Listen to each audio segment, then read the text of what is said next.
A ver, imagina por un momento el club más exclusivo del mundo.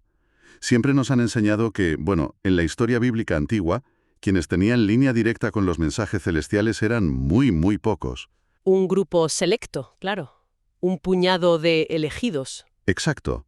O sea, las cifras oficiales de los registros nos hablan de 48 hombres y 7 mujeres, 55 personas tocadas por lo divino en toda la historia. Yo estoy seguro de que cualquiera pensaría que es una cifra razonable para algo tan místico. Bueno, visto así parece una anomalía estadística total. Un porcentaje microscópico dentro de toda una civilización entera, vamos. Totalmente. Pero los textos y la extensa conferencia del maestro Frank García, que vamos a analizar en la inversión detallada de hoy, sueltan una bomba que, de verdad, te vuela la cabeza. Resulta que en la antigüedad no había 55 profetas. Se calcula que había, agárrate, 1.200.000 profetas. Madre mía. Es que básicamente cruzarte con un vidente en aquella época era más común que cruzarte con un panadero. Ya ves. Cambia por completo la imagen que tenemos del misticismo clásico. Tela. Y lo más fuerte de todo esto no es la cifra en sí, ¿eh? Es que no nacían así. O sea, ser vidente no era una mutación genética extraña o un rayo que te caía del cielo por pura suerte. Que va, para nada. Era una capacidad humana elevadísima que se entrenaba y se perseguía como una meta vital. Y nuestra misión hoy es entender exactamente cómo lo hacían. Porque estos antiguos sabios no se sentaban en una piedra a esperar pasivamente la inspiración, ¿verdad? La provocaban activamente con métodos físicos y mentales brutales. Así que, vale, vamos a desglosar esta. Me parece perfecto. Y para desglosarlo, a ver, el primer paso es borrar de nuestra mente esa imagen casi cinematográfica de la profecía. No es un señor despistado al que de repente le cae una luz del cielo y se ilumina. Ya, el típico cliché. Exacto. El material que estamos analizando es muy claro en esto. La profecía se provocaba a través de una práctica metódica muy estricta llamada Hit Bodedut. Espera. Hit Bodedut. Uno con el creador. Es, pues, un retiro mental basado en el silencio más estricto y en la soledad absoluta. Por eso los profetas siempre se iban al desierto. Claro, para huir del ruido. Eso es. Buscaban aislarse para eliminar todo rastro de apego terrenal, sin apegos emocionales a la familia, sin apegos a las posesiones materiales y, sobre todo, sin ego. Yo como investigadora encuentro esta parte fascinante porque es una deconstrucción del individuo. O sea, irse al desierto a no pensar en nada y desaparecer como individuo. Suena facilísimo. Nótese la ironía. Sí, facilísimo, vamos. El texto recalca mucho que la presencia divina, lo que en su tradición llaman la Shekinah, necesita un lienzo completamente en blanco. No puede reposar en personas que están tristes, que tienen baja autoestima o que simplemente están perturbadas por el estrés diario. Necesita paz absoluta entonces. Requiere un estado de calma emocional inquebrantable para poder sostener ese nivel de energía sin que la mente colapse. Si hay ruido, no hay conexión. ¿Sabes? Si lo pensamos bien, suena a que estos antiguos místicos eran como expertos en ciberseguridad, como los hackers de la antigüedad, ¿no? ¡Ostras, qué buena analogía! Es que no se quedaban de brazos cruzados esperando recibir un correo electrónico del universo con las instrucciones. Estaban escribiendo código activamente. Utilizaban el silencio y el desapego para eludir el cortafuegos natural de las emociones humanas y ¡pum!, acceder directamente al servidor central. Esa analogía del cortafuegos me encanta, la verdad. Lo fascinante aquí es cómo esta visión cambia por completo el paradigma de la inspiración. La profecía no se define como un evento donde Dios baja a darte un recado, sino que se define como la expansión de tu propia conciencia. Hasta que te alineas con la frecuencia, ¿no? Eso es, hasta alinearte con la frecuencia de lo divino. Eres tú quien sube al mundo espiritual. Y hay niveles, claro. El texto menciona que empieza como una intuición súper elevada y puede llegar a lo que llaman la profecía despierta. Profecía despierta. Sí, casos como el de Moisés o el del profeta Eliseo, que junto a su siervo Jiefi veían ángeles literalmente materializados frente a ellos, estando 100% despiertos y conscientes. Nada de sueños o trances profundos. Vale, a ver, te compro que el silencio y el desierto les ayudaban a apagar el ruido mental. Pero apagar tu ordenador no significa que te conectes a Internet mágicamente. ¿Cómo daban el salto biológico de estar simplemente sentados en el desierto a tener visiones místicas reales? Pues aquí entramos de lleno en la biología del misticismo. La primera herramienta fisiológica que menciona el maestro García era el ayuno prolongado. Pero ojo, el texto no lo describe como un acto de penitencia o de castigo físico por pecar. Ah, no, porque siempre asociamos el ayuno a sufrir. Ya, pero aquí no. Lo explican por lo que desencadena a nivel celular. Al cortar radicalmente la alimentación durante días, el cuerpo entra en autofagia y apoptosis. Para que nos escuche y no tenga a mano un manual de biología celular, la apoptosis es básicamente la muerte celular programada. Es como aplicar el método de Marie Kondo, pero a nivel celular. Exacto. Tu cuerpo dice, a ver, esta célula ya no me aporta alegría, pues a la basura. Y empieza a devorar y limpiar todo lo viejo y dañado del organismo. Tal cual. Es una limpieza extrema. Y al hacer esa limpieza y dejar de gastar energía en la digestión, que consume muchísima, ocurre una reestructuración brutal en el cerebro. Se desconecta lo que podríamos llamar el cerebro reptiliano, Nuestro instinto básico de supervivencia. ese mismo. Y al apagarse ese instinto primario de buscar comida o seguridad, se hiperactiva la corteza prefrontal y muy especialmente la glándula pineal. Esta activación fisiológica es la que genera la química de las visiones. Pero ojo, no lo hacían solo dejando de comer. Faltaba algo más. Sí, le sumaban un patrón de respiración muy concreto que el texto llama la respiración profética. Ah, la famosa técnica del 4-4-6. Inhalar durante 4 segundos, retener el aire 4 segundos y exhalar en 6 segundos. Pero claro, conociendo estos textos antiguos, asumo que esos números no están elegidos al azar, ni de broma, ¿verdad? En absoluto. Nada es al azar. Aquí entra en juego la gematría. Espera, aclaremos esto rápido para la audiencia. La gematría es básicamente la numerología hebrea, ¿no? Ese sistema donde cada letra del alfabeto tiene un valor matemático y buscan conexiones ocultas sumando palabras y conceptos. Exacto. Es como un código fuente. Pues bajo esa lupa matemática, el número 4 representa los 4 puntos cardinales del mundo físico, pero también los 4 niveles del alma que debes atravesar para llegar a la divinidad. Vale, eso cubre los 2 cuatros de la respiración. ¿Y el 6? El 6 es el número asociado al hombre, porque según el relato bíblico, el ser humano fue creado en el 6º día. Sirve para conectar los mundos antes de llegar a lo divino. Y si vas más allá, el propio nombre de Dios, el tetragramatón, suma 26. Vale, 2 más 6 da 8. Exactamente. El 8 es el número de la manifestación profética y del mundo espiritual inmaterial, el que está por encima de lo físico.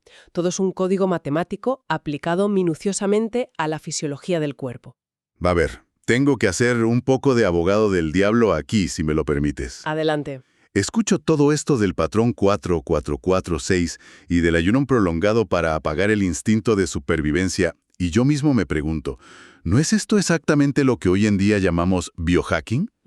Buena observación. Es que esa respiración profética es idéntica a la respiración táctica, el famoso box breathing, que usan las fuerzas especiales o los atletas de élite para forzar a su sistema nervioso a calmarse. ¿No estaban estos videntes simplemente alterando su neuroquímica para provocarse un colocón o un estado de trance y luego le ponían la etiqueta de divino? Es una duda súper lógica y muy del siglo XXI. Pero el maestro García y la fuente original te dirían que te equivocas de enfoque por completo. ¿Por qué? Porque ellos obviamente sabían que estaban alterando su neuroquímica. Pero para estos sabios, la biología y la espiritualidad no están separadas en absoluto. El objetivo de inhibir los sentidos terrenales a través de la química corporal era liberar al alma superior. Lo que en los textos llaman la neshama, si no me equivoco. Eso es, la neshama. Creían firmemente que solo apagando el cuerpo físico, esa parte superior podía conectar con el Ruach HaKodesh, que es el Espíritu Santo o la inspiración divina. O sea, no niegan la neuroquímica. Afirman que la neuroquímica es, literalmente, la llave física que abre la cerradura del mundo espiritual. Vale, te lo compro. Supongamos que ya tenemos esa llave maestra fabricada a base de ayuno y respiración táctica. Pero el material de hoy advierte que de poco sirve tener la llave si intentas abrir la puerta a la hora equivocada. Claro. Y aquí entramos en un concepto que me fascina personalmente, el reloj espiritual. Resulta que el tiempo no es una línea recta para ellos. Para nada, ¿qué va? Lo conciben como una geografía viva, llena de portales que se abren y se cierran en franjas horarias súper precisas. Y la primera franja crítica es de 3 a 6 de la mañana. La llaman la vigilia divina. O sea, me estás diciendo que ese insomnio de las 3 de la mañana que todos odiamos profundamente, cuando nos despertamos desvelados y no podemos volver a dormir, es en realidad un portal místico. Pues según estos textos, es el momento de mayor claridad espiritual que existe en todo el día. Es cuando la mente humana entra naturalmente en estado teta. Afirman que es la hora exacta en la que ocurren las batallas espirituales más intensas. Por ejemplo, vinculan este horario al famosísimo relato bíblico de Jacob luchando con el ángel. Y sobre ese relato, el texto de García deja un detalle que, de verdad, pone los pelos de punta. Explica que si Jacob no soltaba al ángel justo antes de que rayara el alba, iba a ocurrir un intercambio físico real.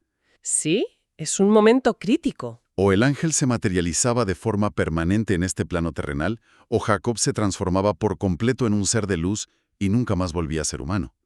Es como si a las 6 de la mañana se cerrara de golpe la frontera entre dimensiones. ¡Pum! Se acabó.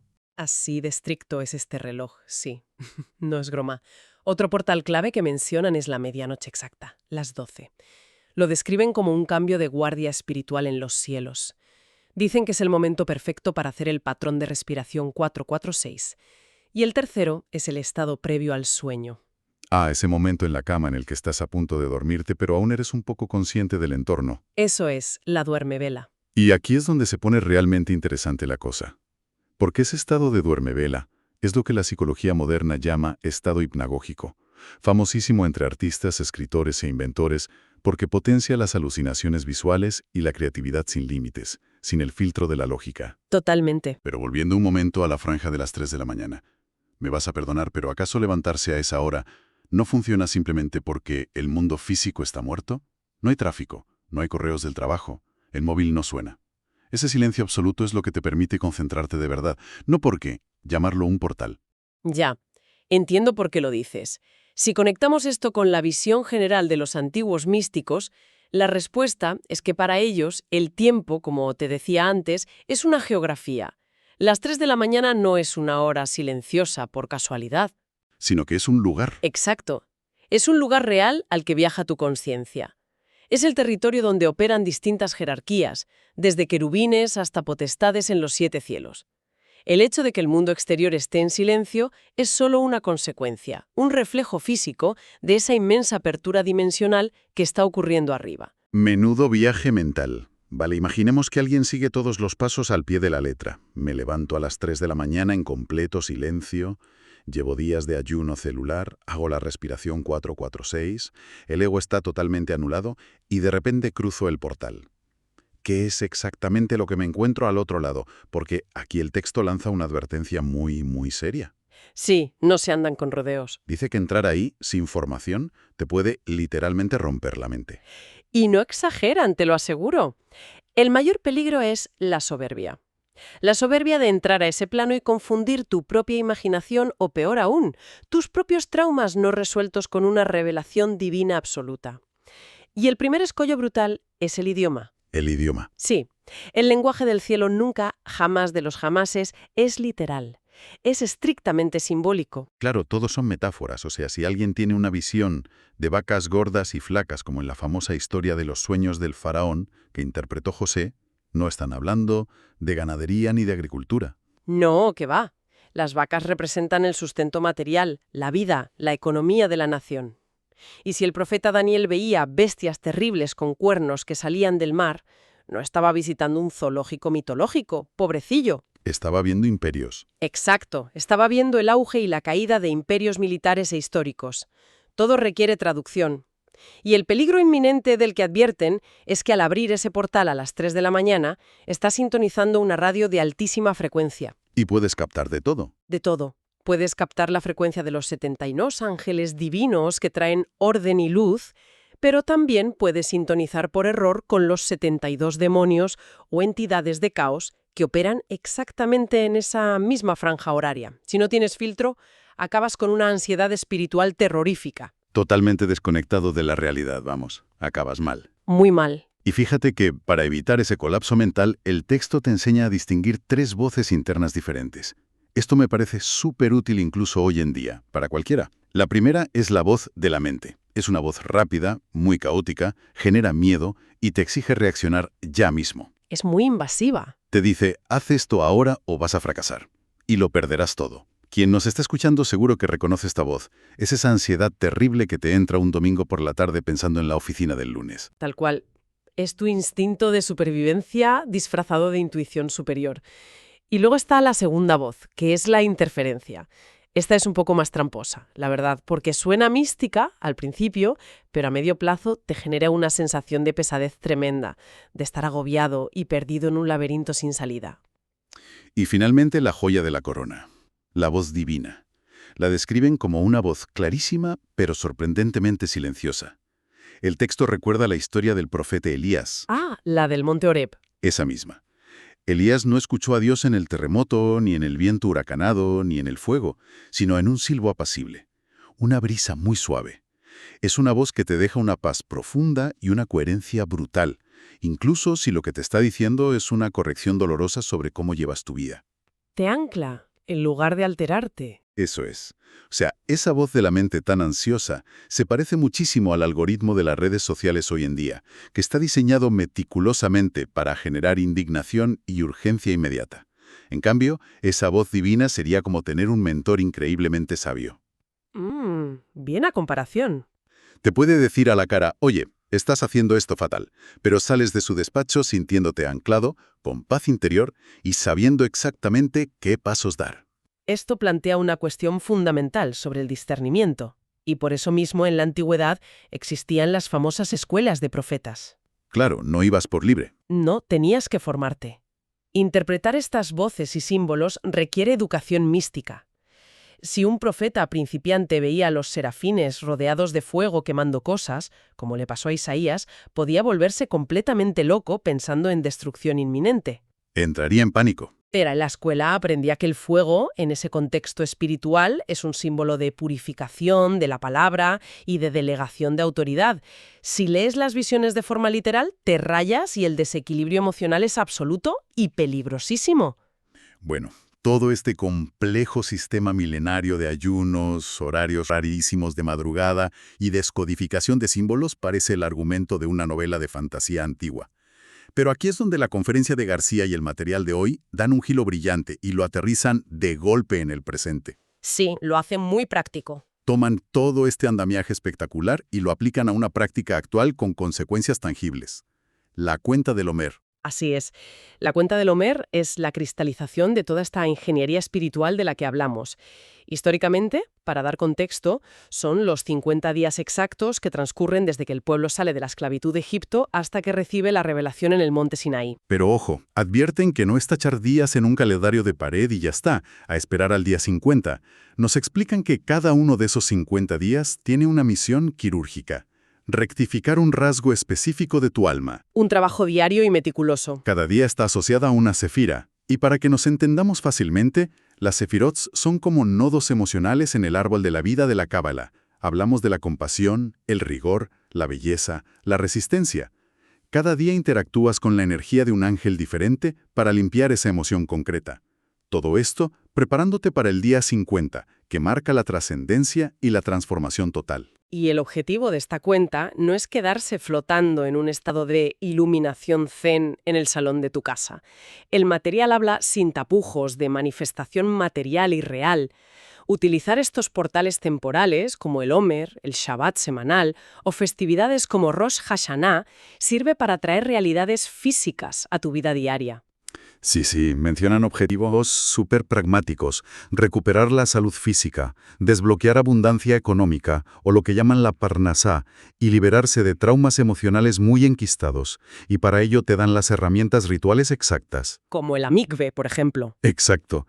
Hacerse un amigve, que es un baño de inmersión corporal total para purificarse, o el uso de sal para limpiar energías, hablan también de encender velas de colores concretos para alinear las atmósferas de luz, velas verdes o doradas si necesitas arreglar tus finanzas y atraer abundancia, o una vela blanca para limpiarte de negatividad espiritual. Y la respiración, no nos olvidemos. Cierto. A esto le suman otra respiración matemática distinta. El patrón 7-7-7. Inhalas 7 segundos, retienes 7, y al exhalar durante 7 segundos, imaginas conscientemente que expulsas las deudas o los bloqueos. Reteniendo siempre la intención de tu manifestación. Total.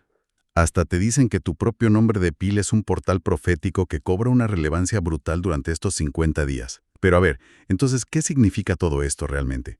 Yo quiero plantear una duda muy seria, porque yo escucho que si me baño en sal, enciendo una vela verde y respiro en ciclos de 7, voy a traer dinero para pagar el alquiler.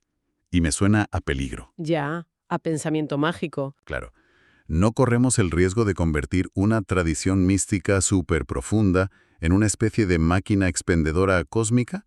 Ingreso una respiración táctica, pongo mi monedita de luz verde, le doy al botón y la máquina me escupe un billete de 50 euros.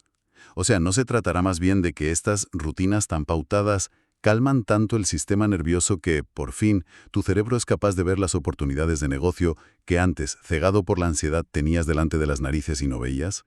Es una tensión clásica cuando se analizan estos textos. Es una duda muy común. Pero la fuente te diría que te equivocas de pleno con lo de la máquina expendedora. A ver, explícame eso. Para esta cosmovisión, el mundo material y el espiritual no están separados, son reflejos el uno del otro. Como es arriba, es abajo. No es un cajero automático donde pides y recibes al instante. Es agricultura espiritual. Ah, vale, agricultura. Eso es. Las acciones que haces durante la cuenta del Homer o el uso de colores, que para ellos representan frecuencias de energía superprecisas, son semillas. Las plantas en el sustrato del mundo espiritual con una intención purificada. Y por ley universal y divina, esa semilla crecerá y dará un fruto físico inevitable en el futuro de tu vida diaria. Pero requiere trabajo y limpieza previa, claro. No es magia barata de un día para otro. Exacto.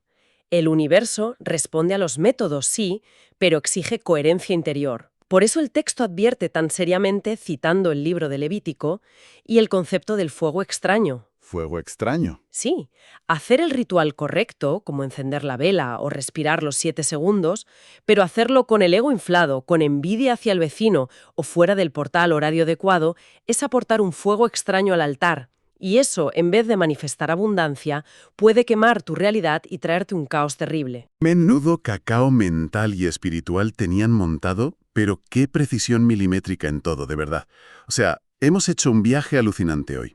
Arrancamos rompiendo el mito de que los profetas eran 4 elegidos con mucha suerte para entender que el misticismo era un deporte de élite llamado Hitbodedut. Un trabajo a tiempo completo. Hemos visto cómo forzaban la apoptosis celular y desconectaban el cerebro primitivo ayunando, y cómo usaban la numerología en su respiración para abrir puertas a las 3 de la madrugada.